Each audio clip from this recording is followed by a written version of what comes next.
नमस्कार बंधू भगिनींनो, आपल्या सगळ्यांचं सहर्ष स्वागत आहे स्वास्तिकम या माझ्या चॅनलवर। आज मी आपल्यासाठी देवी भागवत पुराणातील पुढील अध्याय घेऊन आलेली आहे। आई देवी भागवती, तुझ्या या पुराण पारायणाने, याचे चिंतन करण्याने भक्तांच्या मनातील सर्व दुःखचा नाश होऊ दे।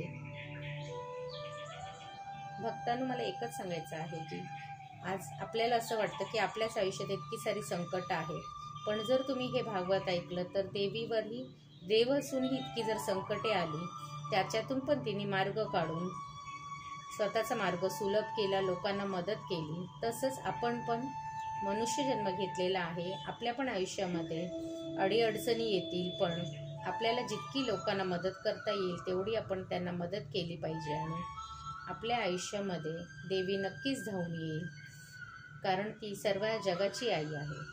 तर हीच आई शरणी प्रार्थना आहे की आई, तुझ्या प्रत्येक भक्ताला जेव्हा जेव्हा ते संकटात तुझं ध्यान करतील, तुला हाक मारतील प्रेमाने, आई मी त्रासात आहे, तेव्हा त्या भक्ताच्या मागे तू धावून जा आणि त्यांची सगळी संकटे दूर कर। तू अशीच कृपा माझ्यावरही केलेली आहेस आणि आज मला तुझं पठण करण्यासाठी प्रेरित करून तुझ्या प्रत्येक भक्तांपर्यंत हे पोहोचवण्याचं तू मला ज्ञान दिलं आहेस। तर मी हे तुझ्या प्रत्येक भक्तापर्यंत पोहोचवत आहे।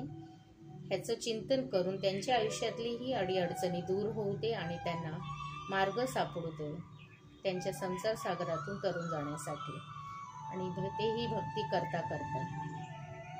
आणि भक्ती एक ही असं ढाल आहे की आपल्याला ज्या काही मार्गामध्ये अडचणी येत असतात, तर भक्ती मार्ग असा आहे की त्याच्यातून परमेश्वर आपल्याला नक्कीच मार्ग दाखवतो प्रत्येक संकटातून बाहेर येण्यासाठी।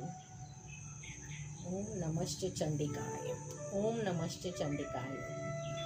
चला तर मग सुरुवात करूया अध्ययनास।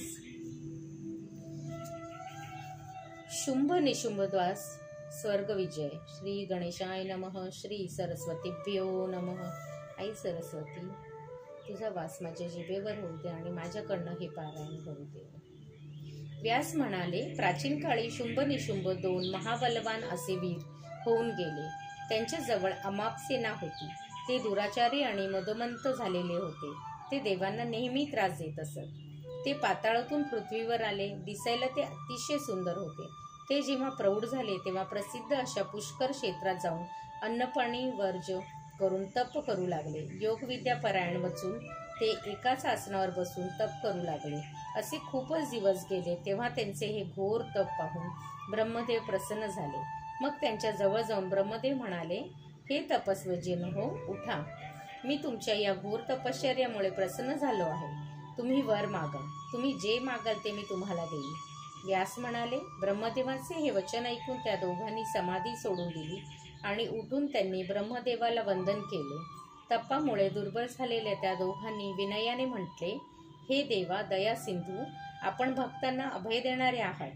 हे ब्रह्मदेवा, आपण आम्हावर प्रसन्न झाला आहात, तर आम्हाला अमरत्व द्या।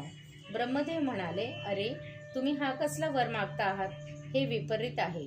असे वरदान तर त्रिभुवनात कोणीही देऊ शकत नाही, कारण जो जन्म घेतो त्याला मृत्यू हा येतोच। विश्वचरणीयते घातलेला ही अटळ अशी मर्यादा आहे, त्यामुळे तुम्ही दुसरे एखादे वर मागा।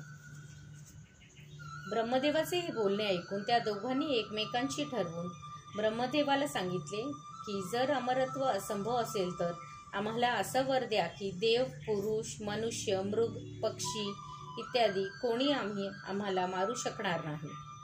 ब्रह्मदेवाने त्यांच्या म्हणण्याप्रमाणे त्यांना वर दिला आणि ते निघून गेले। त्या दानवांनी मग शुक्राचार्यांना आपले गुरु मानून त्यांचे पूजन केले। शुक्राचार्यांनी शुभ नक्षत्र पाहून एक सुंदर सिंहासन तयार करून त्या दैत्यांना भेट म्हणून दिले। शुंभ हा मोठा असल्यामुळे त्याला सिंहासनावर बसविले। चंड आणि मुंड अत्यंत बलवान असे दोघे भाऊ आपली विशाल दैत्य सेना, रथ, घोडे, हत्ती यासह त्यांना येऊन मिळाले।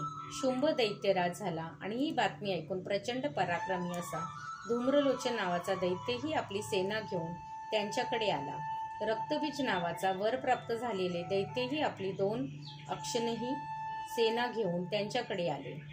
रक्तबीज अजय होण्याचे कारण म्हणजे त्यावर वर मिळालेल्यामुळे युद्धात त्याच्या देहातून जितके रक्ताचे थेंब ठिबकतील तेवढेच त्यातून क्रूर आणि शस्त्रधारी असे वीर तत्काळ उत्पन्न होत असत। असेच आणखीन कितीतरी दैत्य शूरवीर आपापली चतुरंग सेना घेऊन त्यांच्याकडे येऊन मिळाले आणि शुंभाला सम्राट म्हणून त्यांच्या अधिपत्याखाली राहू लागले।